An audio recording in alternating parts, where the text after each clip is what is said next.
And the thing that I wanted to start with was Villanova. Villanova went on the road tonight to Butler. They ended up losing 79-71. This comes on the heels of going to DePaul and losing that game by 10 and coming off of a loss to Xavier at home by 8 points. They've now lost 5 of their last 6 games. The only win that they have in that stretch came at Georgetown. They're 2-5 in the Big East. They're 8-10 overall. And for me, guys, I think you could have written that thing off.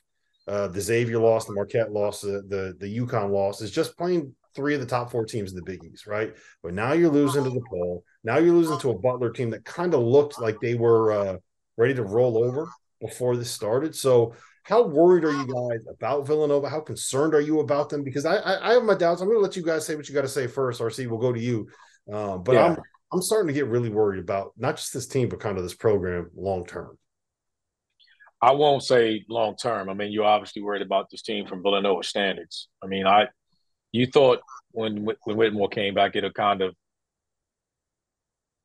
play itself out. They get better.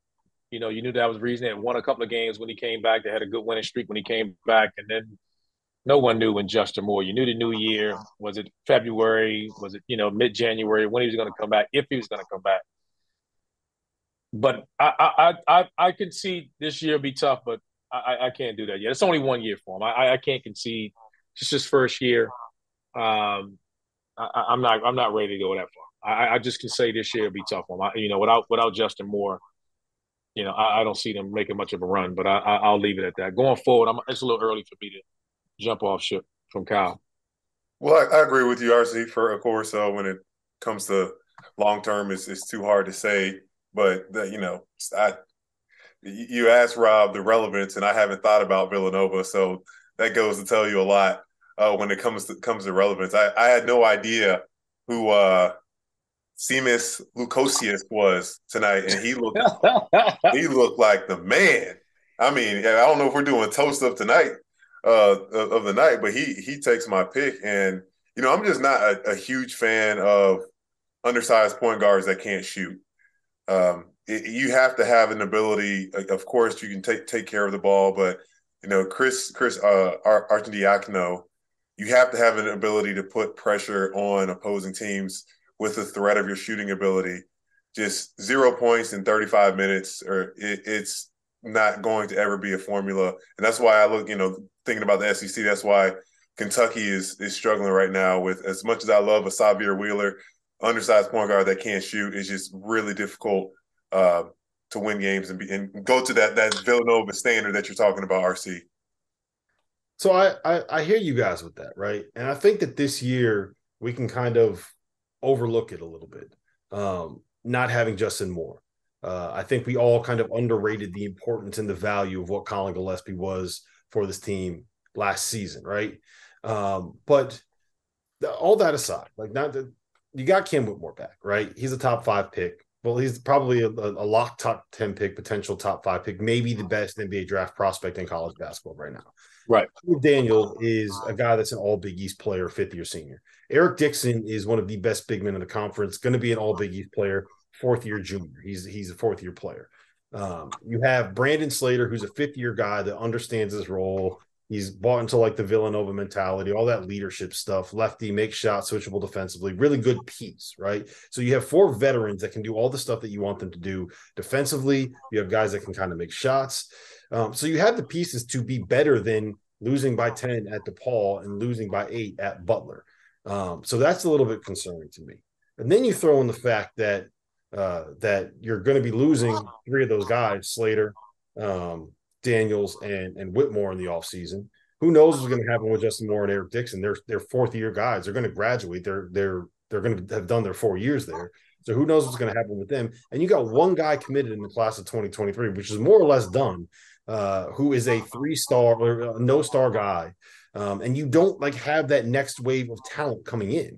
So where is the improvement coming from? If you're losing the veterans that are the guys that are supposed to be Villanova's guys right now, where's that next wave? Are you relying on Mark Armstrong and Trey Patterson and Jordan Longino to kind of carry this program long term? And that's assuming that even if you get Justin Moore and Eric Dixon back, where's the support? I'm looking at it now and I'm like, man, like there's real potential for the bottom to fall out of this thing. Is I there don't. no Go chance? ahead. Oh, go ahead, RC.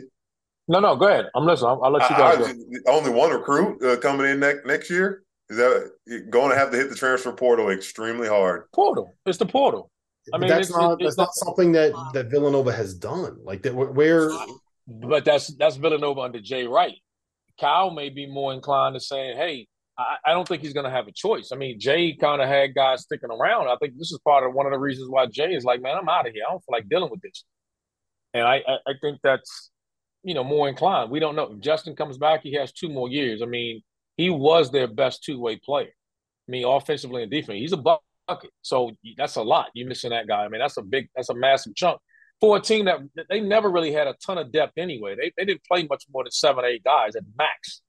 I mean, even with Jay was coaching them. So it's a little early to write him off with that. I understand what you're saying. I mean, it looks bleak, but all that tells me is he's got to hit the portal, man. If we go past this next year, because it's almost like saying the same thing with Louisville. We can look at it and be like, man, ain't a whole lot of recruits going there. We just got to hope that they're planning on hitting the portal, and that's the same with Kyle. I mean, I give it a couple of years. I think it's just too early. I understand your argument. I just think it's a little too early to jump off ship from him. Yeah, and I just want to make one last point. I'm rooting for him, right? Like I get it. I get it. I want Kyle to do well there for a bunch of different reasons, not the least of which he was an assistant coach that got a head job and he happens to be black. Like I want guys in that spot to be able to succeed so the next guy in that spot gets an opportunity. I wrote a big story on that in 2020. There's not that many opportunities for guys like Kyle Neptune. I want him to do well. I want guys like Kim English to do. I want guys like Dennis Gates to get to that level and do well. I'm rooting for him. But let me ask you this for real quick. Think since we foresee that the transfer portal is obviously necessary for Villanova, more likely to hit since you're not bringing many recruits come next year. What are you looking for in the transfer portal? When we don't know who's all going to enter, but what are the primary things if you want to flip the script and become a team that's not bottom third but top third next year? What are those things you have to look to grab? Obviously shooting, but what else do you foresee? I got to take on this. I think Kyle needs to figure out what he wants his program to be because Villanova under Jay was one of the best teachers of basketball that you're ever going to find. I made this point on the show before. He teaches you how to be a player, which is why they don't really run anything under Jay. Like they never did. They had like 4 play calls. It was just kind of like, all right, we're going to set a ball screen. Someone's going to get a paint touch. Someone's going to draw a defender. You're going to create a closeout. Then it's just going to be like a tidal wave. Attack the closeout, kick out, attack the closeout, kick out, either hit an open 3 or find a way to get a layup. Like it was just, you played basketball, which is why you saw so many Villanova guys end up being really good role players in the NBA. He taught you the game.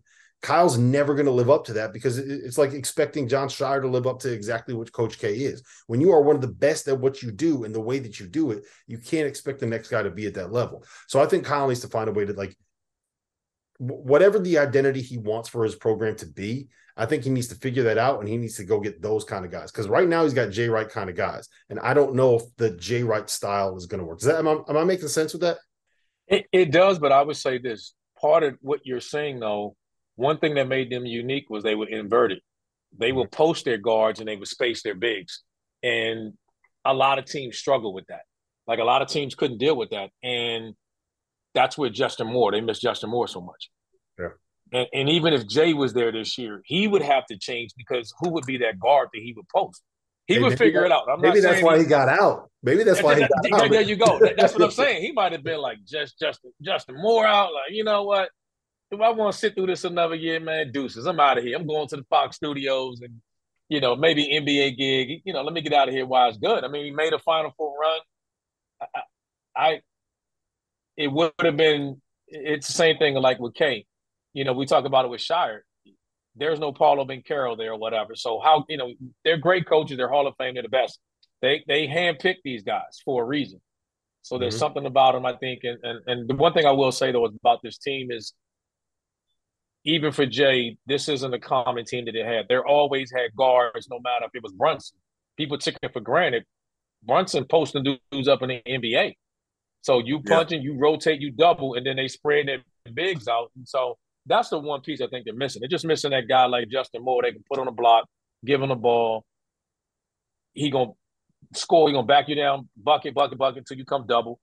and then kick it out. But they don't have it. And before I jump off, I'll wait to see what he does in the portal. Because if I'm 6'4", 6'5" guy, it's still Villanova. Yeah, I'm not saying it's time to jump off the I know college. you're saying I'm you're not cheering saying for to him. get him up out of there. I'm just saying, like, man, like I hope the bottom doesn't fall out of this thing. All right, real quick, I just want to shout out Butler. Like Villanova lost because Butler went out and won that basketball game. Your guy, Lukosius, was a stud. Like, he was hitting everything. It's been a while since he started playing like that. So it was nice to see them kind of get it going. Basketball's better when Hinkle Fieldhouse is like a destination spot to go see a basketball game. So I'll shout them out. All right.